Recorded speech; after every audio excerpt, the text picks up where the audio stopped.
Apabila engkau junub sama ada karena bermimpi atau jima, maka bawalah sebekas air ke bilik mandi dan mulakan dengan membasuh kedua tanganmu 3 kali.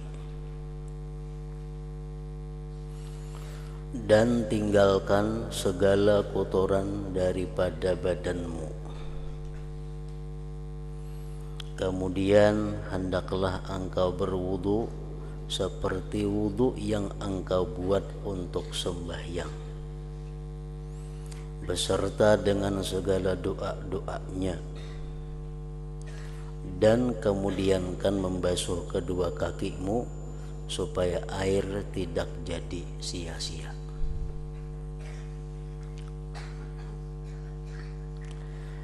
Apabila engkau sudah selesai daripada berwudu, maka tuangkanlah air ke atas kepalamu 3 kali.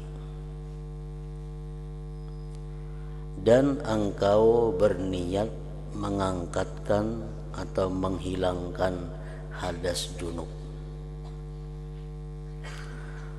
Kemudian tuangkanlah air ke sebelah badanmu yang kanan dan ikutilah dengan sebelah kiri. Dan gosoklah bahagian hadapan dan belakang daripada badanmu dan selati rambut di kepalamu dan juga janggutmu. Dan sampaikan air ke tempat-tempat yang berlipat-lipat seperti telinga, ketiak, lipatan-lipatan tubuh. Dan sampaikan air ke tempat-tempat yang berlipat-lipat daripada badanmu dan tumbuh rambut.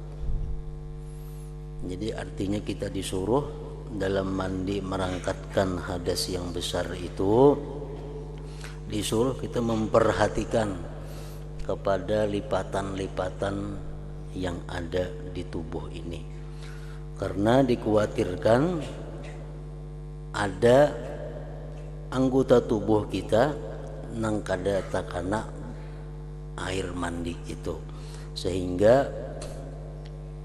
mandi hadas besarnya itu menjadi kada sah. Dan apabila mandinya itu kada sah, maka otomatis sesudahnya pun kada sah juga. Kalau orang mandi janabah itu kada sah, maka otomatis sembahyangnya pun umpat kada sah.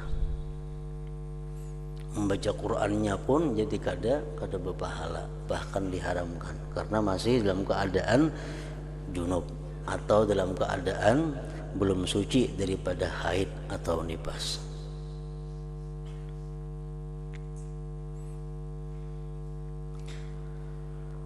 Dan tempat tumbuh rambut, sisingut, janggut itu semuaan diperhatikan supaya banyu itu bujur-bujur sampai ke tempat tumbuhnya.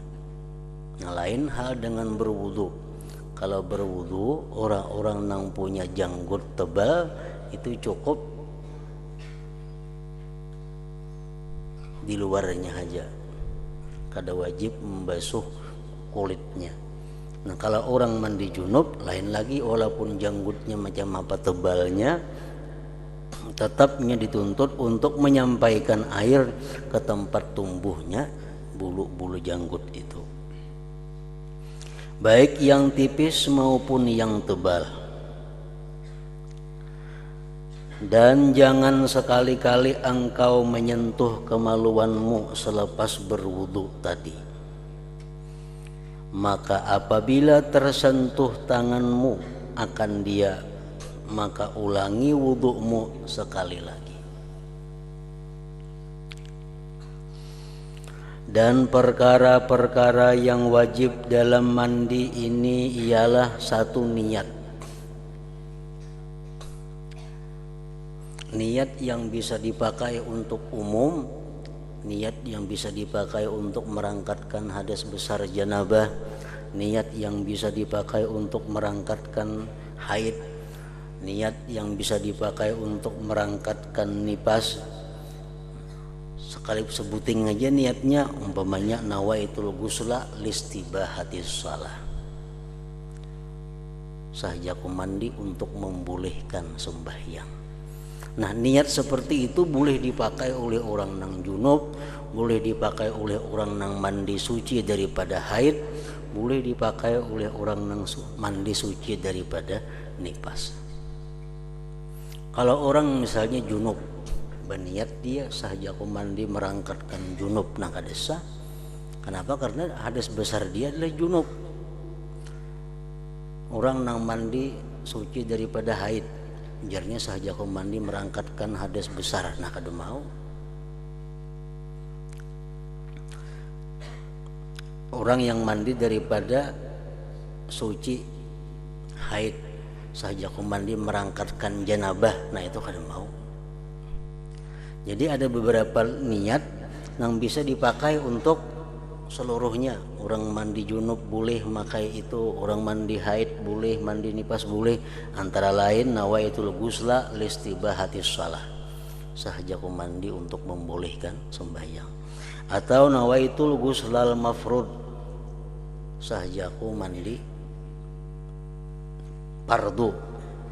Atau nawaitul ghuslal wajibah, sahajaku mandi wajib.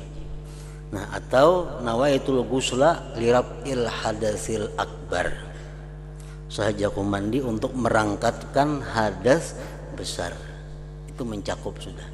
Misalnya orang haid ada, perempuan itu junub ada.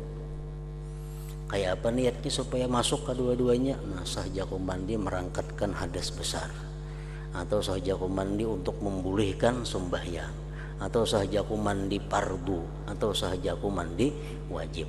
Nah, mencakup sudah semuaan.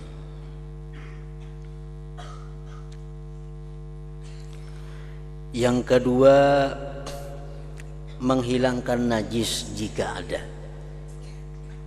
Jadi sebelum mandi janabah itu mesti dihilangkan dahulu najis-najis yang ada di tubuh. Yang ketiga, meratakan air ke seluruh anggota badan. Nah, itu rukun-rukun mandi, perkara-perkara yang diwajibkan sebelum mandi dan waktu mandinya. Dan perkara yang wajib dalam wudu ialah satu, niat, rukun wudu. Yang kedua, membasuh muka sekali, itu wajib. Yang ketiga, membasuh kedua tangan sampai kedua siku juga sekali, 3 kali sunat. Yang keempat, menyapu sebagian daripada kepala sekali juga. Yang kelima, membasuh kedua kaki sampai ke buku lali sekali. Yang keenam, tertib. Jadi berwudu kada hawa kada bertertib. Mulai muha dulu, hanyar tangan, hanyar kepala, hanyar batis. Dan yang lain daripada itu hukumnya adalah sunnah muakkadah, dan kelebihannya sangat banyak dan pahalanya sangat besar. Dan orang yang tidak mengambil berat, orang yang menganggap inting dengan yang sunat ini adalah rugi.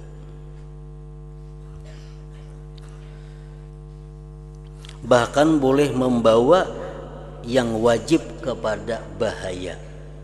Misal orang mandi atau berwudu nang wajibnya aja, nang sunatnya kada digawinya, itu bahaya. Di sampingnya kada dapat fadilat, di sampingnya kada dapat pahala yang besar, bisa membawa kepada wajibnya berbahaya. Karena perkara-perkara yang sunat merupakan penampung kepada kekurangan yang ada pada yang wajib-wajib itu. Nah, jadi kesimpulannya adab mandi ini sebagaimana yang disusun oleh para ulama, di antaranya tertibnya mandi itu adalah yang pertama dilakukan sebelum mandi merangkatkan hadas besar itu ayyabula qablal ghusl. Itu pertama dilakukan dulu. Ayyabula qablal ghusli, bahwa dia kencing sebelum mandi. Itu sunat. Bakamih dahulu sebelum mandi janabah itu.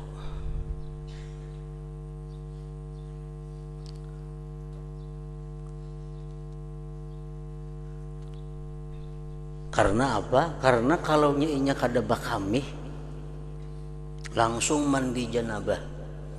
Sesudah mandi janabah keluar lagi air mani sisanya. Nah itu wajib ulang mandinya.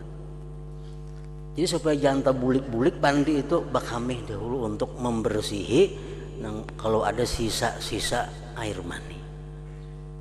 Jadi disunatkan sebelum mandi janabah itu bakamih dahulu. Yang kedua, sesudah bakamih ayyuzidal qadara qablahu min maniyin aw najasatin, membuangi kotoran-kotoran yang ada di awak, baik nang suci atau nang najis, dibersihi.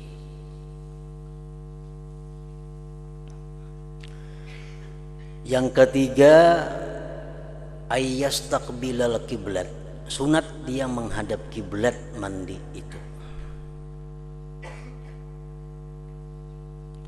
Wayakuma, dan berdiri. Kalau berwudu kan berduduk, kalau yang baik. Kalau mandi ini berdiri. Kemudian ayyatiya bil basmalah, bismillahirrahmanirrahim. Summas siwak, hanyar basiwak. Summa ghaslil kaffain, hanyar membasuh telapak tangan kiri kanan 3 kali. Summal madmadah, kemudian baku kumur 3 kali. Wal istinsak, memasukkan banyu ke dalam hidung dan menghembuskannya 3 kali. Dan berniat dengan demikian itu sunat mandi. Jadi waktu membasuh 2 telapak tangan 3 kali niatnya sunat mandi. Baku kumur sunat mandi juga niatnya. Memasukkan banyu ke dalam hidung berniat sunat mandi juga.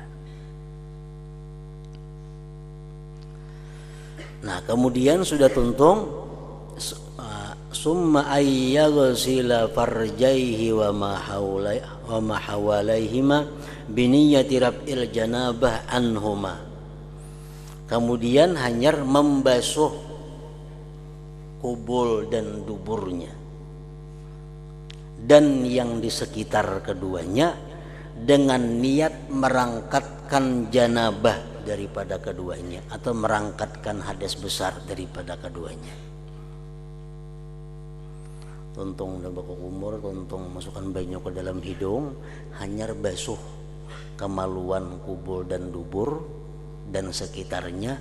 Niatnya apa? Merangkatkan hadas besar yang ada di kemaluan muka belakang dan sekitarnya itu. Jadi waktu kita membasuh kemaluan itu niat dalam hati, saja aku merangkatkan hadas besar di kemaluan muka dan belakang.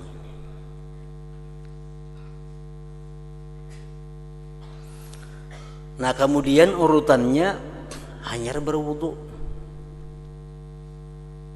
Hanyar berwudu.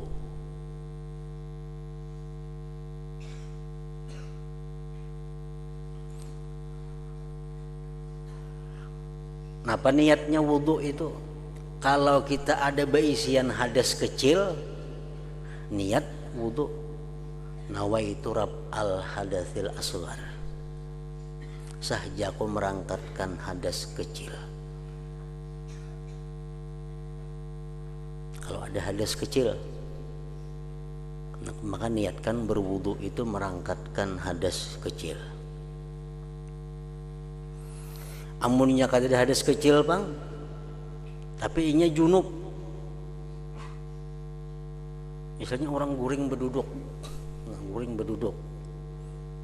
temimpi inya keluar mani. Nah, itu dia punya hadas besar, tapi kada punya hadas kecil. Nah, orang macam ini baudunya itu apa? Sahajaku baudu sunat mandi. Nawaitu sunnatal wudu lil ghusli, itu niatnya. Nawaitu sunnatal wudu lil ghusli. Sahajaku melaksanakan sunat wudu untuk mandi.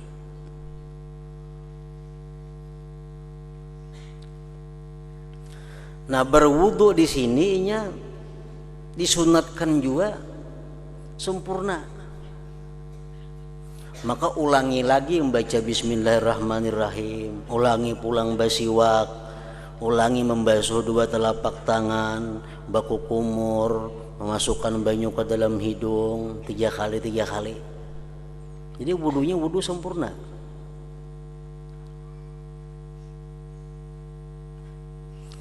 Nah, tuntung inya baudu hanyar yufidul ma'ala ra'sihi, hanyar menuangkan banyu di kepalanya, dan berniatlah di situ niat mandi wajib tadi. Jangan kubui kepala lawan banyu. Yang kedelapan, dia yata'ahadul ma'atib, dia mengamat-amati, artinya menghati-hatiakan lipatan-lipatan yang di tubuh tadi. Mencam telinga itu mesti sangat hati-hati. Pusat, nah sangat hati-hati.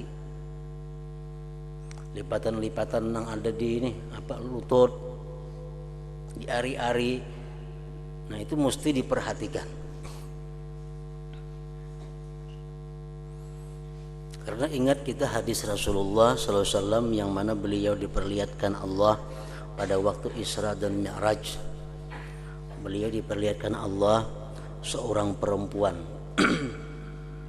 Perempuan itu diikat 2 kakinya sampai ke susuknya, dan diikat 2 tangannya sampai ke bumbunannya, dan dikuasakan atas perempuan itu ular-ular dan kala-kala mengikutinya. Lalu ujar Nabi, wahai Jibril, siapa itu perempuan yang disiksa seperti itu? Nah, ujar Jibril menjawab, fa innaha kanat la tunazzifu badanaha minal janabah wal haid. Itu perempuan adalah kadang membersihkan badannya daripada junub dan haid. Artinya mandi janabahnya, mandi junubnya, mandi suci dari haidnya itu pambarang, kada teliti, kada hati-hati, sehingga dia mengakibatkan mandinya kada sah, otomatis sembahyang sesudahnya pun kada sah juga. Nah, kemudian yang ke-9, yufidul ma'ala ma'aqbala min syikhil aiman summa ma'adbara minhu summa ma'aqbala min syikhil aisar summa ma'adbara minhu. Kemudian dia menumpahkan air ke bagian kanan tubuhnya yang di hadapan, kemudian bagian kanan tubuhnya yang di belakang, hanyar bagian kiri yang di hadapan, hanyar bagian kiri yang di belakang. Itu disunatkan 3 kali juga semuaan itu, dan disunatkan menggusuknya.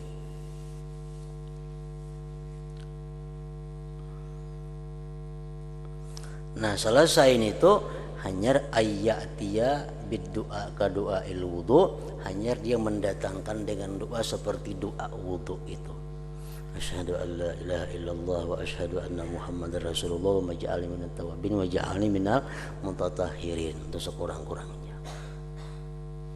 Nah, jadi macam itulah yang disusun oleh sebahagian ulama mengenai tertib aturan urutan mandi janabah atau mandi merangkatkan hadas yang besar tadi.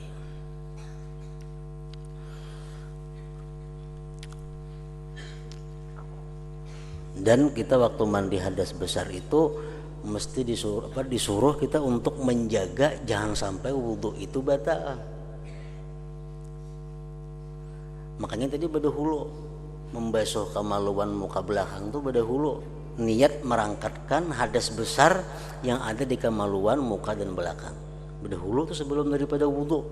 Kadang waktu mandi jangan tagatuk itu lagi. Jadi wudhunya utuh kada batal.